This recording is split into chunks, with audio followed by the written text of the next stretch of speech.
ভারতে বাংলাদেশ মিশনে হামলার ঘটনায় দেশজুড়ে বিক্ষোভের ডাক দিয়েছে বৈষম্য বিরোধী ছাত্র আন্দোলন। ভারতের এমন দুঃসাহসের ক্ষোভে ফুঁসছে পুরো দেশ। ভারতের আগরতলায় বাংলাদেশের সহকারী হাই কমিশনে হামলা, ভাঙচুর ও পতাকা ছিঁড়ে ফেলার ঘটনায় বাংলাদেশ সরকার গভীরভাবে ক্ষুব্ধ বলে জানিয়েছে পররাষ্ট্র মন্ত্রণালয়।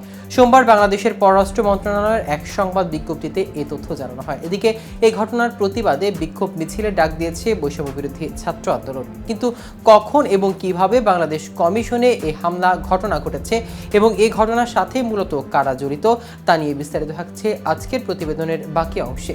কেটিভি নিউজ 24 চ্যানেল থেকে আপনাদের সাথে আছি আমি মাহমুদুর রহমান সিয়াম।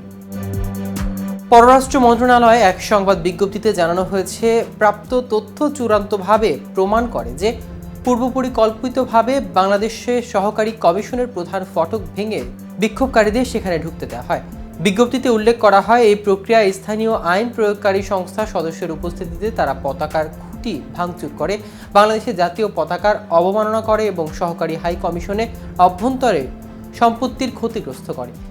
পরিতাপের বিষয়, প্রাঙ্গণ রক্ষার দায়িত্বে থাকা স্থানীয় পুলিশ সদস্যরা শুরু থেকেই পরিস্থিতির নিয়ন্ত্রণে সক্রিয় ছিল না।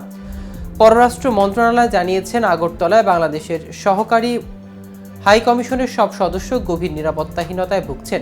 সংবাদ বিজ্ঞপ্তিতে বলা হয়েছে, বাংলাদেশ সরকার আরও উল্লেখ করতে চায়, বাংলাদেশের একটি কূটনৈতিক মিশনের ওপর এই জঘন্য হামলা এবং বাংলাদেশের জাতীয় পতাকার অবমাননা গত 28 নভেম্বর কলকাতায় সহিংস বিক্ষোভে অনুরূপ।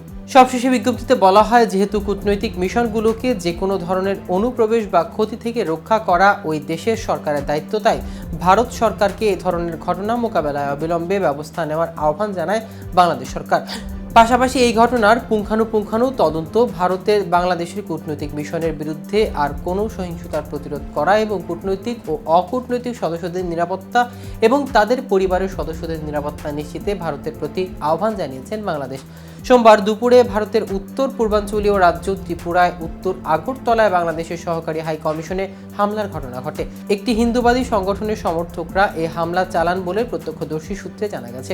আগরতলা থেকে সন্ধ্যায় মোবাইল ফোনে হামলার তথ্য নিশ্চিত করেছে স্থানীয় সাংবাদিক প্রণব সরকার। ওই সাংবাদিক জানান, ত্রিপুরেশ্বরী সনাতন মঞ্চ নামের একটি হিন্দুত্ববাদী সংগঠনের সমর্থকরা দুপুরে আগরতলায় বাংলাদেশ সহকারী কমিশনে হামলা চালায়। সেখানে তারা ভাঙচুর চালায়, এছাড়া বাংলাদেশ মিশনের টাঙানো একটি পতাকা নামিয়ে ছিঁড়ে ফেলে। এদিকে বাংলাদেশের সহকারী কমিশনে হামলা ও ভাঙচুরের ঘটনায় দুঃখ প্রকাশ করেছে ভারতের পররাষ্ট্র মন্ত্রণালয়। দুঃখ প্রকাশ করে এক বিবৃতিতে ভারতের পররাষ্ট্র মন্ত্রণালয় বলেছেন, আগরতলায় বাংলাদেশের সহকারী হাই কমিশনে হামলা ও ভাঙচুরের ঘটনাটি খুবই দুঃখজনক। কোনো অবস্থাতেই কূটনৈতিক ও কনসুলার সম্পত্তি লক্ষ্যবস্তু করা উচিত নয়। এমন অবস্থায় দিল্লিতে বাংলাদেশ হাই কমিশন এবং ভারতে অবস্থিত বাংলাদেশের সহকারী হাই কমিশনের নিরাপত্তা ব্যবস্থা জোরদার করার জন্য সরকার ব্যবস্থা নিচ্ছে বলে বিবৃতিতে উল্লেখ করা হয়েছে। এদিকে বাংলাদেশ মিশনে হামলার ঘটনার প্রতিবাদে বিক্ষোভ মিছিলের ডাক দিয়েছে বৈষম্য বিরোধী ছাত্র আন্দোলন।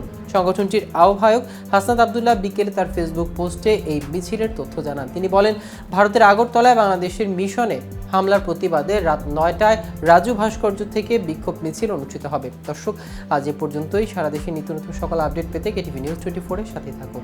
ধন্যবাদ সবাইকে।